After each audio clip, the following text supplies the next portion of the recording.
Jaclyn Griffin, and I'm an associate director here at the search agency. And I'm Deniz Boysan. I'm a senior paid search manager at the search agency. And we're answering some digital marketing questions as they relate to the real estate industry. So what are some ad tech solutions that are out there that would be helpful for a long-term sales funnel? There are some current challenges right now in terms of mapping online to offline data through some of the Google mapping IDs. So what we recommend to our clients is basically to leverage a data warehouse solution in tandem with their CRM system they have in place. Basically gathering and aggregating all of the data in one central location so that we can then pull different types of analytics like attribution and leverage reporting and insights that way. Do trends shift seasonally for real estate? Yeah, definitely. So one of the real estate clients that we work with has divisions all across the United States, and we notice a lot of changes based on where those divisions are located. So, for example, in general, we expect the lead up to the summer months and the summer months to be our strongest converting periods of time with most traffic, and that tends to have some inflationary pressures on the cost per click. But in some key areas, especially where there are extreme heat or like natural disasters that are occurring, stuff like that are very much related to the seasons, we noticed some changes in our conversion rates, for example. We also noticed some unexpected contraction in the number of impressions that our keywords are targeting because some of these, natural disaster or extreme heat tends to just keep people indoors, tend to postpone a lot of this kind of activity. Should companies use beacon tracking, and what is it? That is definitely a yes. So we definitely encourage beacon tracking. So for real estate specifically, we recommend placing beacons specifically on site at the communities so that when a visitor visits that community, we can then actually tie that visit back to their online media exposure. So it's really helpful.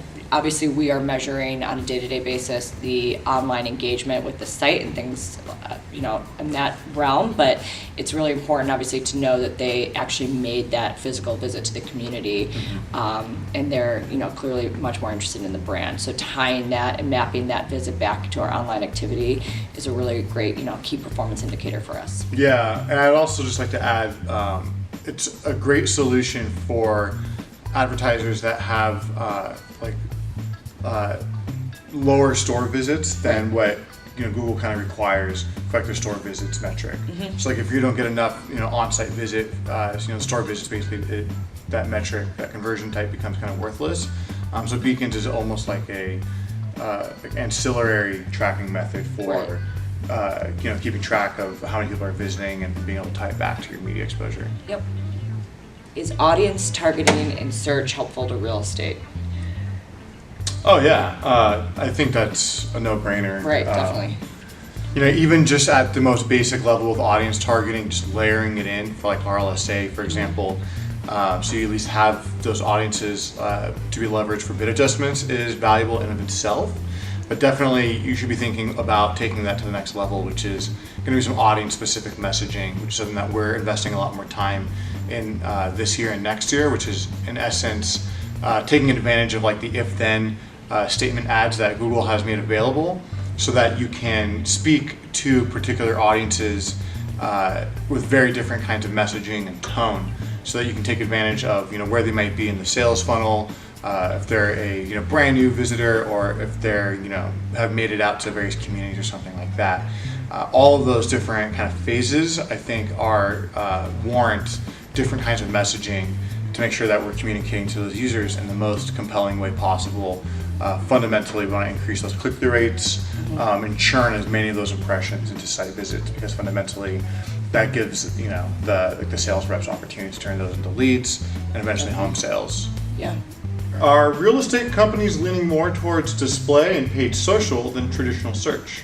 Yeah, I personally would say so. I think the more transparency we have into the full path to conversion and taking a look at some of our data-driven attribution analysis, we're basically noticing the true value of some of the upper funnel tactics that we have in market and how that really plays a strong impact on the lower funnel tactics, which typically pay off mostly in search. So we have been shifting some of our investment into display and social efforts.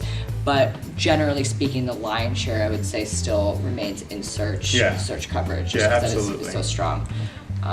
Especially for, you know, kind of direct response kind of initiatives where we want to drive them right to the site. We know those are really a high intent audience on search that is looking for your brand terms or looking for new homes in Los Angeles. So we want to make sure we're, you know, top of the page for that kind of audience. Right.